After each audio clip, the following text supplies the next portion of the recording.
Hello students, welcome to the Singhania Education. Today we are going to discuss अगली colligative property और वो colligative property कौन सी है? Depression of freezing point. We have already discussed two colligative property which is relative lowering of vapor pressure and elevation of boiling point. Colligative property means what? The properties of solution which is only dependent on the number of molecules is known as colligative properties. Now हम ये जो third property है इसको discuss करने वाले हैं। तो freezing point की सबसे पहले डेफिनेशन पता होनी चाहिए। Freezing point means what? In our earlier classes we have studied that the temperature at which any liquid freezes is known as freezing point. But my dear student, this definition is very superficial definition. तो क्या definition है freezing point की? तो freezing point की definition है the temperature at which solid and liquid form of any substance is in equilibrium. ऐसा temperature जिस पर किसी सब्सटेंस का सॉलिड और लिक्विड फॉर्म क्या होते हैं, दोनों एक दूसरे के इक्विलिब्रियम पर होते हैं। आप जानते हो इक्विलिब्रियम पर क्या होता है? इक्विलिब्रियम पर प्रोसेस क्या होती है? डायनामिक इक्विलिब्रियम रहता है लेकिन सारी चीजें कांस्टेंट हो जाती हैं।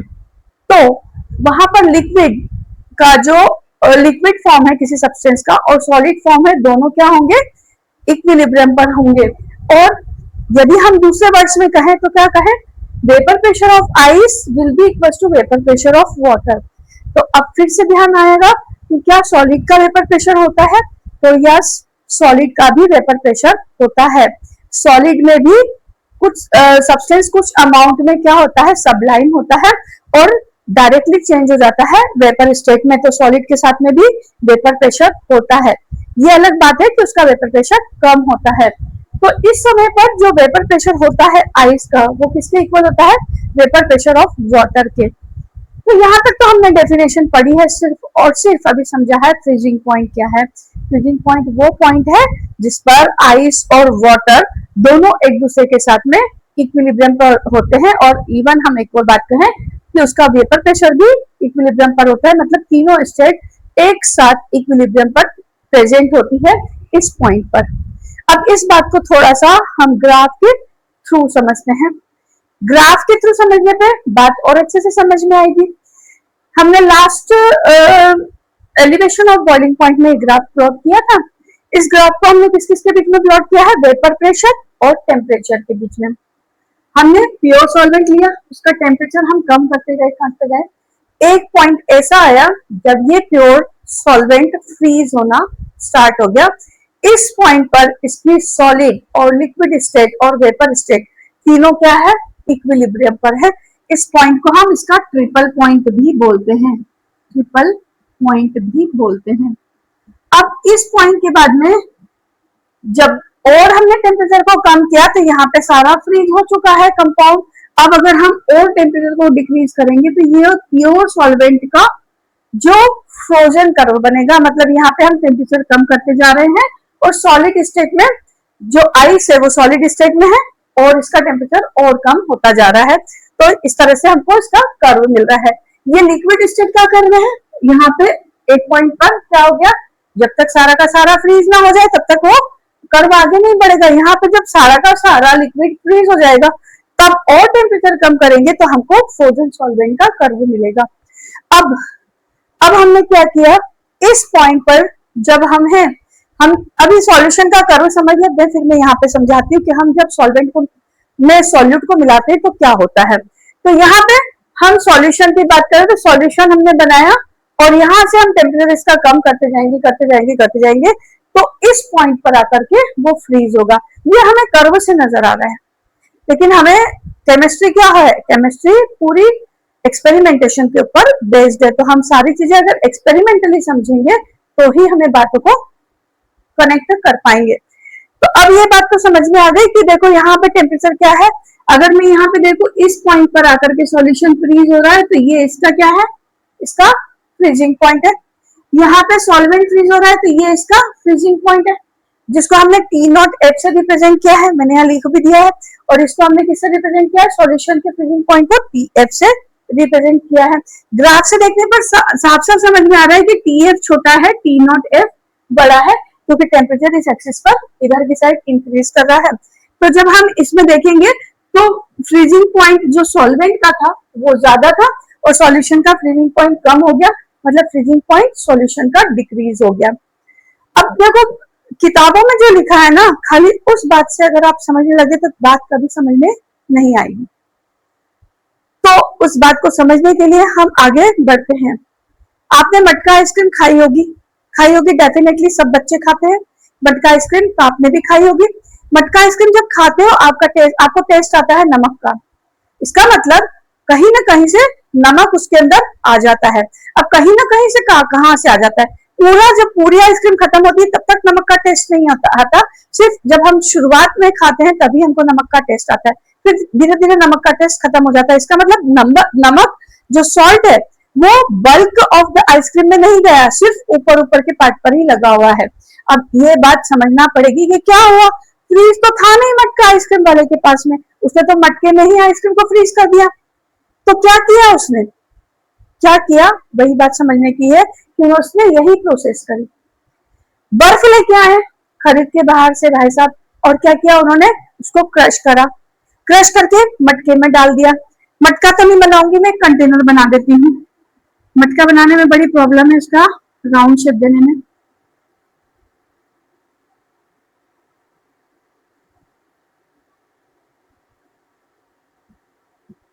इसमें उन्होंने बर्फ क्रश की हुई डाली है, इसलिए मैं इसको पीसेस बना रही हूँ।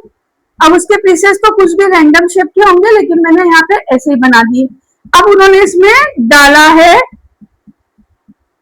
सोडियम क्लोराइड, और वो भी कैसा डाला है, नॉट क्रश्ड, क्रश्ड नहीं है, पूरा का पूरा क्रिस्टलाइन फॉर्म में डाला है। तो क्रिस्टलाइन फॉर्म मतलब उसके इतने बड़े बड़े पीसेस आते हैं, वो उन्होंने इसमें डाल दिए। और इसको क्या किया, कंटेनर को खूब देर तक खिलाया। अब आप बोल रहे होंगे कि मैडम ये बात क्यों समझा रहे हो, बहुत देर तक खिलाने के बाद में क्या हुआ, उसने आइसक्रीम का जो पैकेट्स बना रखे थे छोटे छोटे छोटे छोटे छोटे छोटे, उस पैकेट्स को इसमें डाल दिया, और थोड़ी देर कुछ एक आध घंटे या आधी घंटे बाद, पौन घंटे बाद वो फ्रीज हो गई और वो सेल करने के लिए बाहर आ गए। अब यहाँ पे हुआ क्या, यहाँ पे टेम्परेचर कम क्यों हुआ, ये बात समझने की है। यहाँ पे उन्होंने लिया था आइस, आइस क्या था, आइस सॉलिड फॉर्म है वाटर का, और उसके साथ में आइस के साथ में कुछ अमाउंट में वाटर भी क्या होता है, इक्विलिब्रियम पर होता है।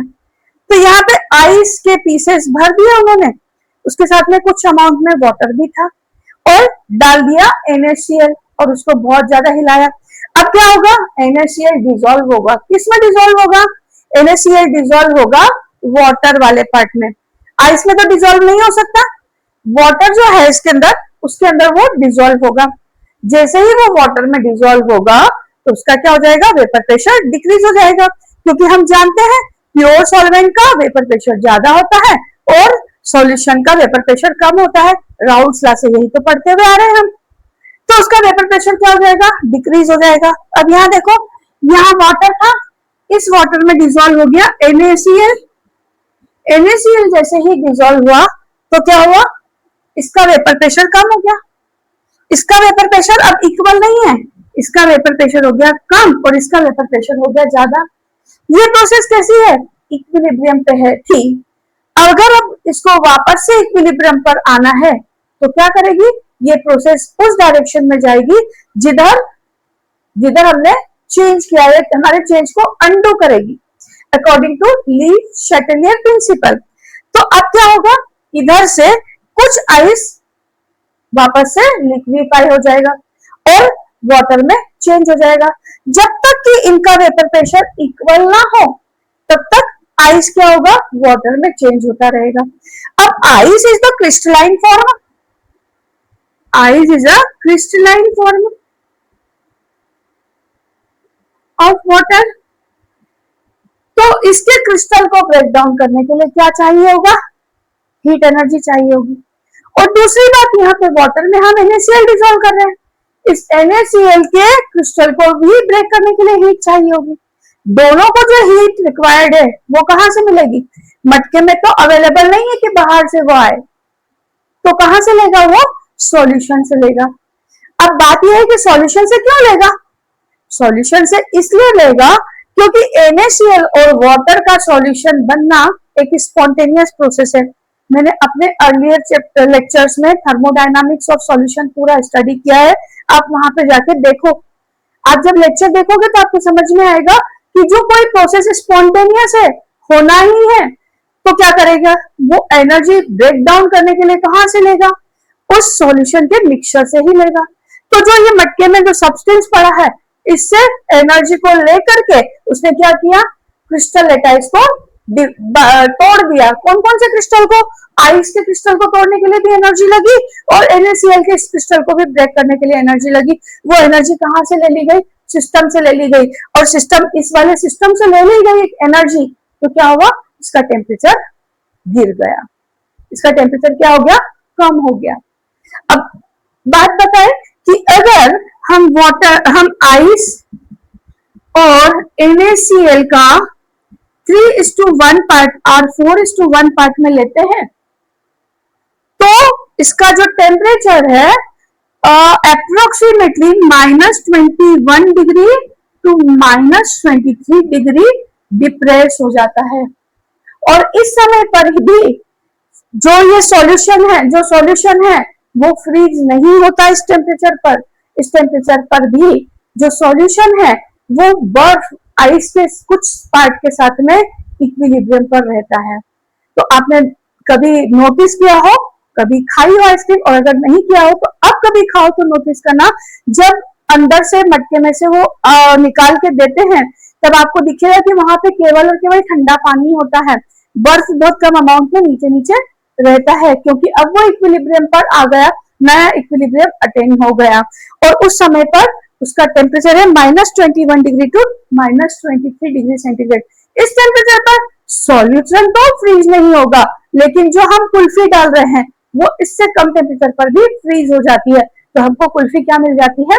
फ्रीज हुई हुई मिल जाती है।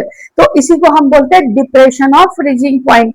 Depression of freezing point, vapour pressure को आप इक्वेट करने जाओगे तो कहीं पे भी इक्वेट नहीं कर पाओगे सॉलिड स्टेट के। तो यहाँ पे आपको इस बात को ऐसे समझना है कि टेम्परेचर कैसे कम हुआ।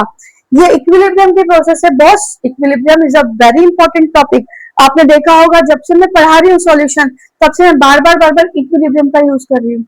तो इसीलिए 11th क्लास में आपको इक्विलिब्रियम डिटेल में पढ़ाया जाता है कि आप इक्विलिब्रियम अच्छे से पढ़ के आओगे तो सारी चीजें अंडरस्टैंड हो जाएगी। जैसे ही आप नेक्स्ट चैप्टर में जाओगे इलेक्ट्रोकेमिस्ट्री में, फिर इक्विलिब्रियम की जरूरत पड़ेगी।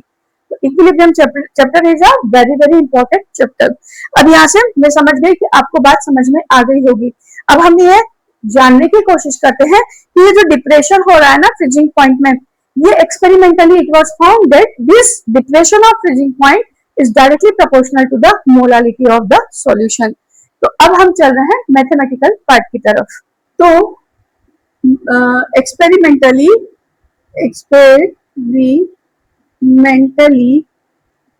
it was found that delta TF, जिसको हम क्या बोलेंगे?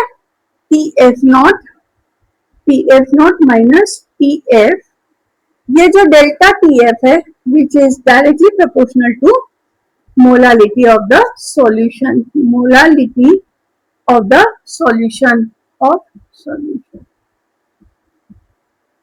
और यदि हम ये साइन ऑफ प्रोपोर्शनलिटी हटाएंगे तो हमें क्या लगाना पड़ेगा? यहाँ पे एक कांस्टेंट लगाना पड़ेगा। तो हम क्या करेंगे? Delta TF will be equals to KF।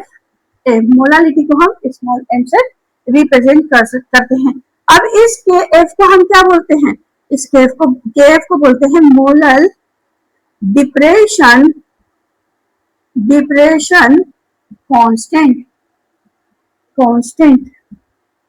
एक और नाम है इसका cryoscopic constant.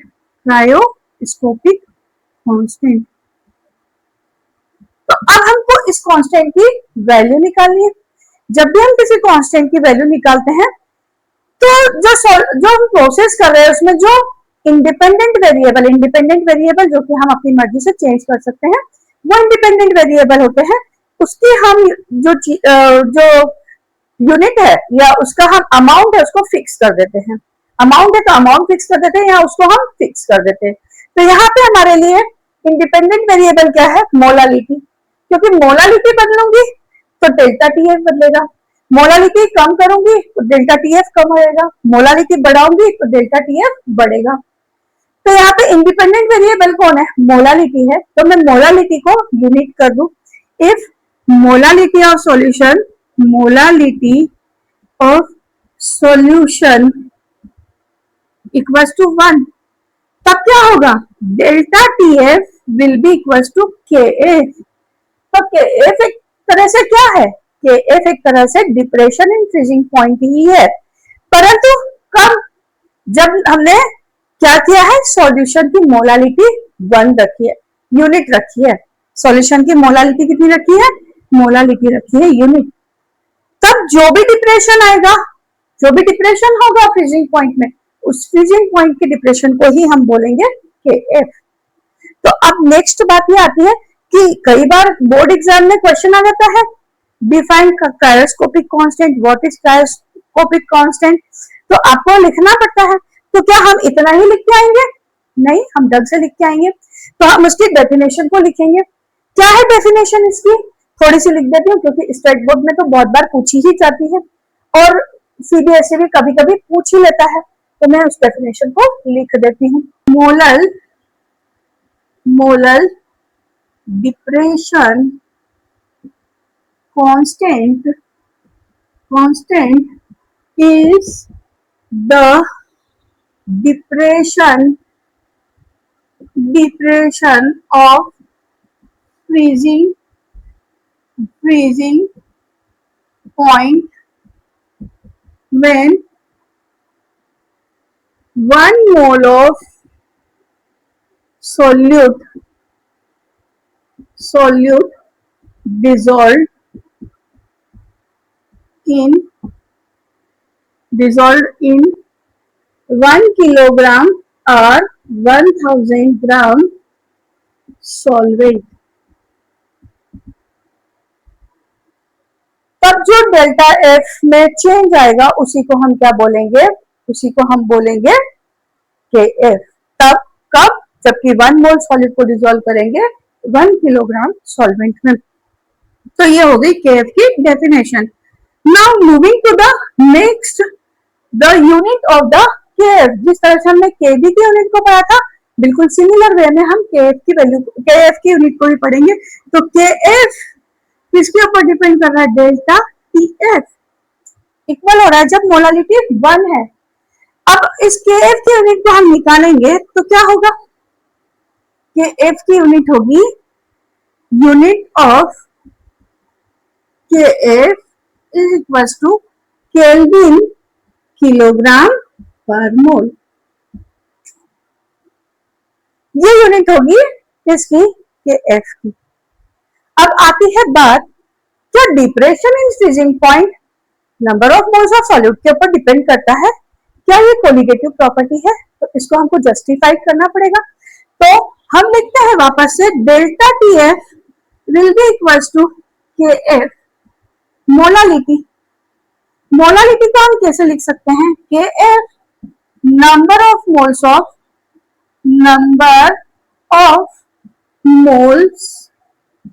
solute upon mass of solvent in kg। अब देखो मोलालिटी एक्चुअल डेफिनेशन क्या आती है? Number of moles of solute per unit mass of solvent, per unit kilogram of solvent, her unit kilogram के लिए। तो जब हम यूनिट किलोग्राम के लिए निकाल रहे हैं तो ये तो इसका अमाउंट तो फिक्स हो गया कि हम यूनिट किलोग्राम के लिए ही कैलकुलेट कर रहे हैं। क्या है? Number of moles he change हो रहे हैं। जब नंबर ऑफ मोल्स चेंज हो रहे हैं तभी डेल्टा टीएफ चेंज हो रहा है। तो this means that delta TF is only dependent on the number of moles of the solute. Number of moles of the solute. That is why this is a colligative property. तो इस तरह से हमने depression in freezing point को पूरी तरह से समझ लिया है। अब अगला जो पार्ट आता है वो है application of depression of freezing point. यह एप्लीकेशन पार्ट ही तो बहुत इंपॉर्टेंट है। तो देखो, पहला एप्लीकेशन तो मैंने आपको बता दिया, जब कुल्फी वेंडर मटका कुल्फी लेकर निकलते हैं तो ये भी तो उसका एप्लीकेशन पार्ट ही हुआ डिप्रेशन ऑफ फ्रीजिंग पॉइंट का। अब दूसरा इसका बहुत इंपॉर्टेंट दो तीन एग्जांपल है जो कि बहुत इंपॉर्टेंट है। दूसरा इसका एप्लीकेशन पार्ट है, कई जगह पे स्नोफॉल होता है, बहुत मतलब रेंडमली स्नोफॉल होता ही रहता है। अब जब स्नोफॉल होगा तो हमारी डे टू डे लाइफ जो डेली रूटीन है वो बिगड़ता है। कई लोगों को ऑफिस जाना है, कई लोगों को स्कूल जाना है, तो अगर रोड पे स्नो रहेगी तो हमारी जो व्हीकल है वो नहीं चल पाएंगे, हम भी नहीं चल पाएंगे, तो सारी चीजें डिस्टर्ब हो जाती है। अब ये डिस्टर्बेंस से बचने के लिए जो वहां की म्यूनिसिपल कॉर्पोरेशन होती है वो क्या करती है, वो आती है और रोड पर कैल्शियम क्लोराइड का स्प्रे करके चली जाती है। उससे क्या होता है, कैल्शियम क्लोराइड एक नॉन वोलेटाइल सॉल्यूट है, और जैसे ही उन्होंने स्नो के ऊपर नॉन वोलेटाइल सॉल्यूट को क्या किया है, स्प्रे किया है। हालांकि टेम्परेचर थोड़ा कम होगा, लेकिन जो सारा का सारा स्नो है वो क्या हो जाएगा, वाटर में चेंज हो जाएगा। अब ये जो रोड पे हम डाल रहे हैं ये ओपन है, पूरा फ्रंट पूरा ऊपर से खुला हुआ है, तो पूरी की पूरी स्नो क्या हो जाएगी, वाटर में चेंज हो जाएगी। मटका कुल्फी में तो हमने बंद करके रखा था तो फिर से इक्विलिब्रियम आ गया था, यहाँ इक्विलिब्रियम नहीं आएगा, पूरी की पूरी स्नो पिघल करके कहाँ चली जाएगी, ड्रेन हो जाएगी, और इस तरह से पूरी रोड क्लीन हो जाएगी और रोड पे फिर हम सारी अपनी डे टू डे लाइफ को वापस से रन कर सकते हैं। तो एक एप्लीकेशन पार्ट और है, using of antifreeze agent.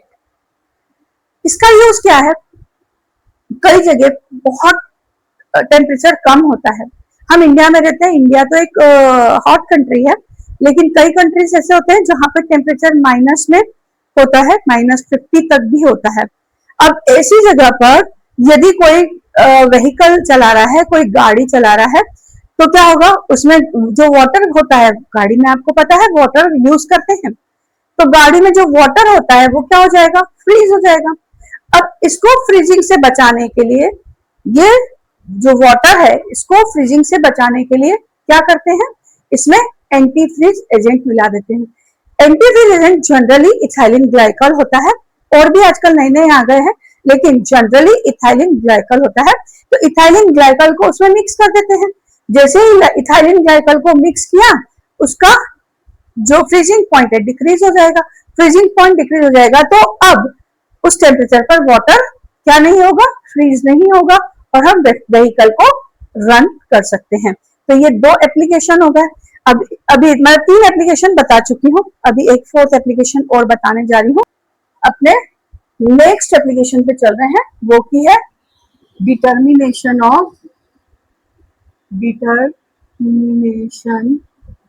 Of molar mass of unknown solute या अननोन सब्सटेंस। ये जो वैल्यू आएगी ना, एक्सपेरिमेंटल वैल्यू मिलेगी, ये बात ध्यान रखना, बहुत इंपॉर्टेंट है, क्योंकि आगे मैं एबनॉर्मल मोलर मास सिखाने वाली हूँ तो उसमें ये बात वापस से रिपीट करूंगी। तो ये जो है, मेरे पास में कोई एक सब्सटेंस है, मैंने किसी साइंटिस्ट ने या किसी लेबोरेटरी में काम करने वाले व्यक्ति ने एक सब्सटेंस नया डिस्कवर कर लिया, नया खोज लिया, ढूंढ लिया है। अब उसको जानना है, उसके बारे में सारी बातें। तो जनरल इंफॉर्मेशन तो हम ऐसे निकाल लेते हैं, कलर, ऑर्डर, स्मेल वगैरह वगैरह वगैरह, बॉइलिंग पॉइंट, मेल्टिंग पॉइंट, हम ये देख लेते हैं। लेकिन यदि हमें ये देखना है कि इस कंपाउंड का मोलर मास कितना है, तो हम मोलर मास निकालने के लिए इस मेथड का यूज करते हैं। हम क्या करते हैं, सॉल्यूशन बनाते हैं, किसका, उसकी सॉलिड स्टेट के साथ में, किसी सॉल्वेंट की सॉलिड स्टेट के साथ में, और देखते हैं कितना फ्रीजिंग पॉइंट में डिप्रेशन हो रहा है। फ्रीजिंग पॉइंट में जो डिप्रेशन हो रहा है वो हम मेजर कर सकते हैं। उस मेजरमेंट के थ्रू हम क्या करते हैं, इसको पता लगा लेते हैं कि कितना टेम्परेचर डिक्रीज हुआ है, डिप्रेशन हुआ है। देखो हम अलग अलग अमाउंट में लेते हैं, एक्सपेरिमेंटेशन करते हैं, ग्राफ प्लॉट करते हैं, तो ग्राफ इस पॉइंट पर मिल जाता है। तो देखो हम जो अभी मेथड कर रहे थे उससे हमको टेम्परेचर नहीं मिल रहा था, उससे वो टेम्परेचर नहीं मिल रहा था जहां पे फ्रीजिंग हो रहा था। वहां पे बर्फ और आइस और जो सॉल्यूशन था वो एक दूसरे के साथ में इक्विलिब्रियम पर था, वहां पे पूरी की पूरी तरह से वो फिक्स नहीं हुआ था। तो फिक्स होने वाला पॉइंट निकालना पड़ेगा। तो हम अलग अलग एक्सपेरिमेंटेशन कर करके ग्राफ प्लॉट करते हैं और ग्राफ को आगे बढ़ाते हैं, तो हमको ये फ्रोजन पार्ट से जहां मिलता है वही उसका फ्रीजिंग पॉइंट होता है। तो इस फ्रीजिंग पॉइंट को हम मेजर कर सकते हैं एक्सपेरिमेंटली। एक्सपेरिमेंटली फ्रीजिंग पॉइंट को मेजर कर लिया तो डेल्टा टीएफ हमें मिल जाता है। डेल्टा टीएफ एक्सपेरिमेंटली मिल गया। अब हमारे पास में क्या चीज है, के एफ इंटू मोलालिटी। अब मैंने ये जो अननोन सब्सटेंस लिया है, अब ये के एफ है, मोलालिटी को हम थोड़ा सा और ढंग से लिख लेते हैं। क्या होगा, number of moles of solute upon mass of solvent, mass of solvent in kg. अब मैं क्या समझू, let W B gram solute dissolve in WA gram solvent. Solvent कौन सा होगा, डिपेंड्स कि ये जो अननोन कंपाउंड है किसमें डिसॉल्व हो रहा है। हो सकता है बेंजीन में हो रहा हो सकता है वाटर में हो रहा है। तो अकॉर्डिंग टू इसकी सॉल्युबिलिटी हम देख लेंगे किसमें सॉल्युबल है, तो हम उसके अकॉर्डिंग सॉल्वेंट ले लेंगे। अब and MA be the molar mass of solute, MB solute, then इसको हम कैसे लिख सकते हैं, delta TF will be equals to KF NB। NB को हम क्या लिखेंगे, mass given of B upon molar mass of B upon mass of solvent. ये तो मैंने यहाँ पे W एक ग्राम में लिया है, तो इसको हम किस में चेंज करेंगे, केजी में चेंज करेंगे। तो WA अपॉन 1000। अब इसको हम थोड़ा सा और सिंपल कर लेते हैं। TF will be equals to KF dot WB upon MB into WA into 1000। इसमें क्या क्या चीज पता है आपको, पता है क्योंकि आप जो सॉल्वेंट लोगे उसका मास आप वे कर लोगे, आप जो सॉल्यूट लोगे उसका भी मास आप क्या कर लोगे, वे कर लोगे। आप जो ये निकाल रहे हो टेम्परेचर, ये आप एक्सपेरिमेंटली फाइंड कर रहे हो, डेल्टा टीएफ आपको मिल जाएगा। केएफ आप जो सॉल्वेंट ले रहे हो उसका स्टैंडर्ड टेबल में वैल्यू मिल जाएगा।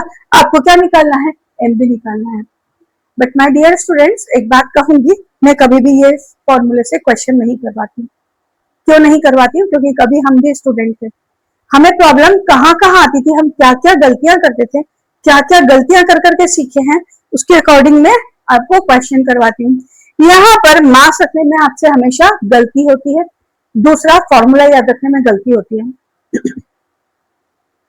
तो आप क्या करते हो, कभी कभी गलती से 1000 नीचे लिख देते हो। तो ये चीजें हमको नहीं करना है, इसलिए हम ये फॉर्मूला यूज नहीं करेंगे। हम हमारा ये जनरल फॉर्मूला ही यूज करके क्वेश्चन को सॉल्व करेंगे। अगर आप मेरी बात मानोगे तो आप हमेशा खुश रहोगे। तो अब हम चलेंगे न्यूमेरिकल पार्ट की तरफ। इट इज टू हॉट बेटा, इसलिए मैंने थोड़ा कट शॉर्ट करके क्वेश्चन लिख दिया है। मैं हमेशा क्वेश्चन पूरा लिखती हूँ, रीजन बताती हूँ क्यों।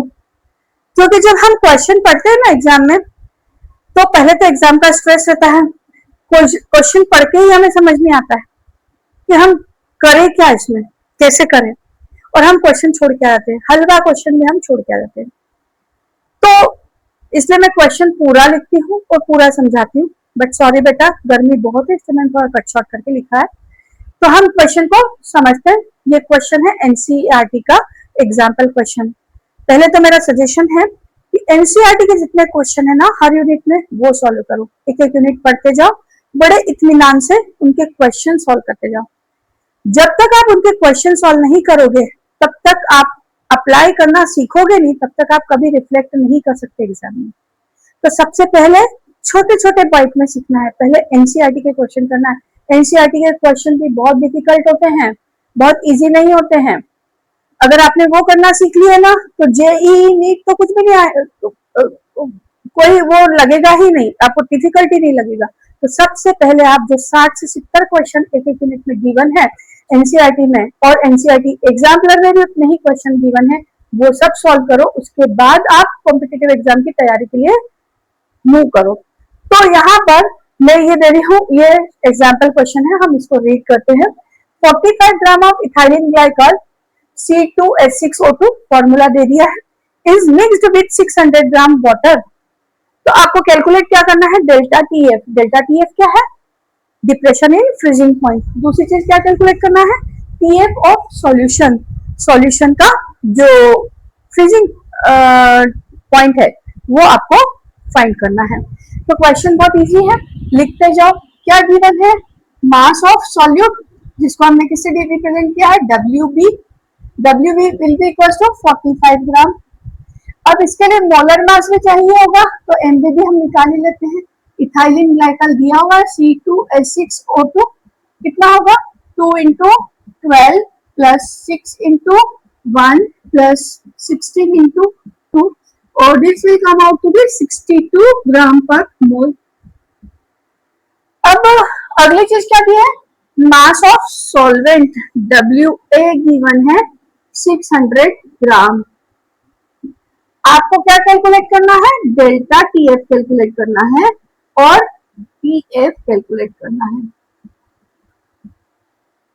डेल्टा टीएफ आ जाएगा तो टीएफ तो आ ही जाएगा। तो अब हम निकालते हैं delta TF will be equals to KF into molality. अच्छा, KF की वैल्यू वाटर के लिए गिवन है क्वेश्चन में 1.86, ना भी हो तो वाटर के लिए तो आपको याद रखना है केल्विन किलोग्राम पर मोल।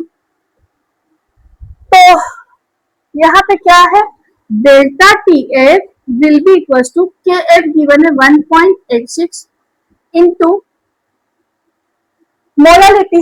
मोलालिटी के लिए क्या निकाला, number of moles of B upon mass of solvent in kg. आप बोलोगे कि मैडम वो फॉर्मूला, उस फॉर्मूले में कोई डिफरेंस नहीं, उसमें डायरेक्ट वैल्यू रखना है। डिफरेंस तो नहीं है बेटा, इसी से डिराइव करके लेके आए हम वो फॉर्मूला, लेकिन जब वैल्यूज को प्लेस करना होता है तो हम यूनिट्स भूल जाते हैं, इसमें किसको वैल्यू को डालना है। यह हमको पता है कि मास इसको किलोग्राम में रखना है, हमको ये ग्राम को चेंज करना ही है, यहाँ पे नंबर ऑफ मोल्स निकालना ही है, तो हमको यहाँ पे सारी चीजें पता है, इसलिए यही फॉर्मूला यूज करना ज्यादा बेहतर है। मैंने पहले ही बोला है, मैं भी कभी स्टूडेंट थी। तो यहाँ पे क्या आएगा, मास WB upon MB into mass of solvent 0.6 है। अब देखो WB गिवन है, WB कितना है 45 ग्राम, MB गिवन है, MB कितना है 62 ग्राम पर मोल, और यहाँ पे 0.6। अब आप इसको आंसर निकाल लीजिए। देखो यहाँ से पॉइंट हटाओ, पहले ये एक पॉइंट हटाया, ये एक पॉइंट हटाया, तो ये 0 लग गया। 15 की टेबल से दोनों कट रहा है, हम इतने छोटे बच्चे नहीं है कि 15 की टेबल से काटना नहीं आता है, तो 15 की टेबल से कट रहा है। 15 3 जा 45, 15 4 जा 60। अब और क्या कट सकता है देख लेते हैं, ये भी कट सकता है, 2 2 जा 2 9 जा 2 3 जा। बिल्कुल कैलकुलेशन से घबराना नहीं है, 3 3 जा 9, 9 3 जा 27 अपॉन 2 2 जा 4 12। डिवीजन से भी नहीं घबराना है, मैं इसीलिए बोर्ड पे करती हूँ, क्योंकि आप डिवीजन से घबराओगे, जिस चीज से हम घबराएंगे वो हमारे पीछे उतनी ही भाग के आएगी। तो यहाँ पे क्या होगा, 279 को हम डिवाइड करेंगे किससे, 124 से। ना मुझे आती है 124 की टेबल, ना आपको आती है, लेकिन मेरे को 125 की आती है, और 125 की नहीं आती तो 120 की आती है, हम उससे अनुमान लगा के कर लेंगे। अगर 120 की आती है तो 120 2 जार कितना होता है 240, ये 240 से ज्यादा है, ये 240 से ज्यादा है, पर 3 जार कितना होता है 360, 360 से तो बहुत कम है, इसका मतलब ये 2 टाइम ही जाएगा, तो हम क्या कर ले इसको 2 बार कर देते हैं। 248 कितना बचा है यहाँ पे 1, अब लगा दे पॉइंट 0, देखो 3 टाइम्स में 360 होता है, तो 3 टाइम्स तो अभी भी नहीं जा सकता है, 2 टाइम्स ही जाएगा, तो 2 टाइम्स जाएगा तो कितना आएगा 248,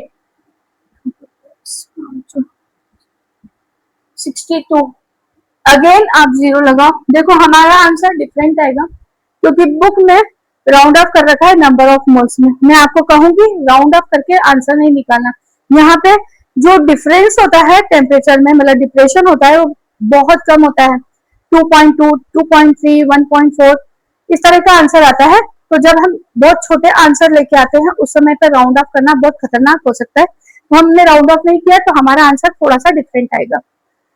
तो ये कितनी बार जाएगा, शायद 5 टाइम्स जा सकता है, देखते हैं।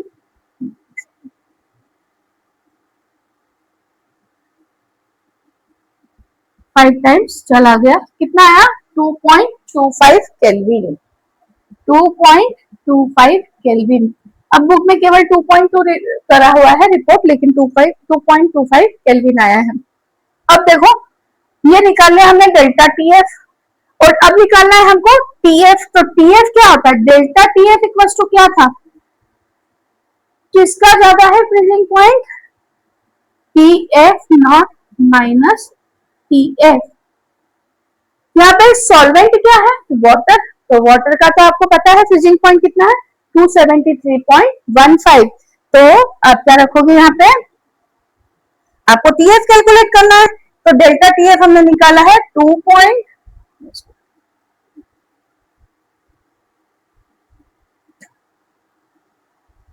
Delta TF equals to TF nought minus TF, delta TF कितना निकाल दिया हमने 2.25 will be equals to 273.15 minus TF, TF को इधर ले जाओ, इसको इधर ले जाते, तो TF will be equals to 273.15 minus 2.25, minus करो 5 में से 5 गया 0, 11, 1,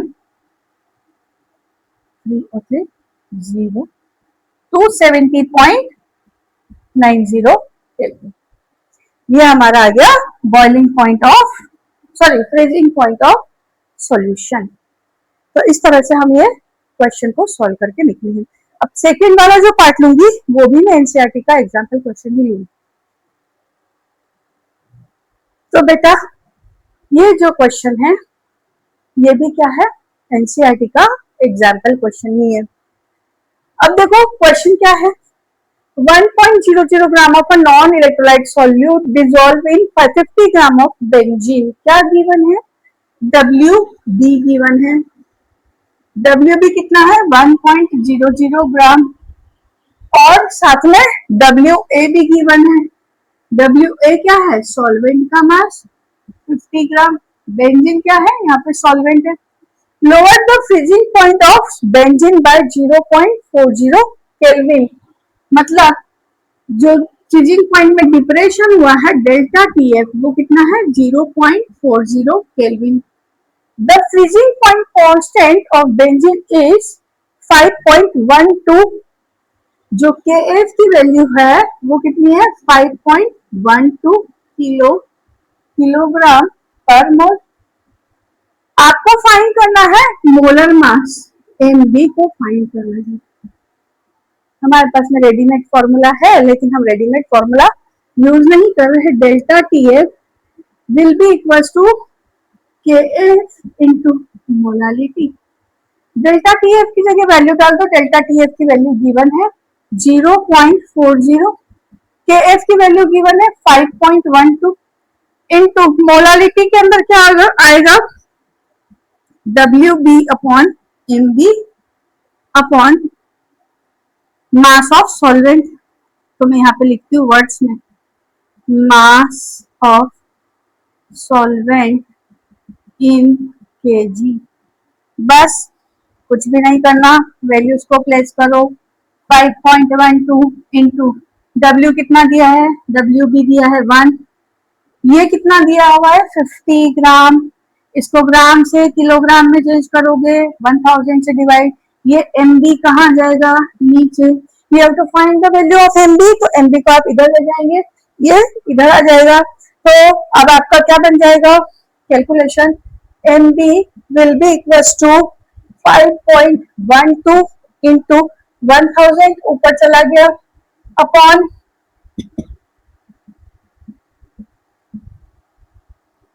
में 50 इंटू 0.40। सबसे पहले पॉइंट को हटाओ, पॉइंट बहुत खतरनाक होते हैं, क्या होगा 50 1 जार 50 2 जार, ये बचा 20 20 1 जार 20 2 जार। अब आप इसको कट कर लो 2 से, तो कितना आ जाएगा 2 2 जार 4 2 5 जार 10 2 6 जार ग्राम पर मोल। तो जो आपका कंपाउंड है उसका मोलर मास है 256 ग्राम पर मोल। यूनिट नहीं भूलना है, बहुत यूनिट के नंबर कट जाते हैं, अगर आधा नंबर भी गया फालतू का गया तो हम फालतू का नंबर क्यों देके आए, यूनिट ग्राम पर मोल होती है। तो इस तरह से हमने 2 न्यूमेरिकल करे हैं डिप्रेशन इन फ्रीजिंग पॉइंट में। थर्ड न्यूमेरिकल है इन टेक्स्ट क्वेश्चन, जिसमें KF की वैल्यू निकालनी है।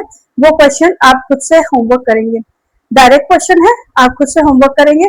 टेक्स्ट बुक एक्सरसाइज के क्वेश्चन मैं बाद में करवाऊंगी। अब हम मिलते हैं नेक्स्ट लेक्चर में नई कोलिगेटिव प्रॉपर्टी के साथ में, और वो है ऑस्मोटिक प्रेशर।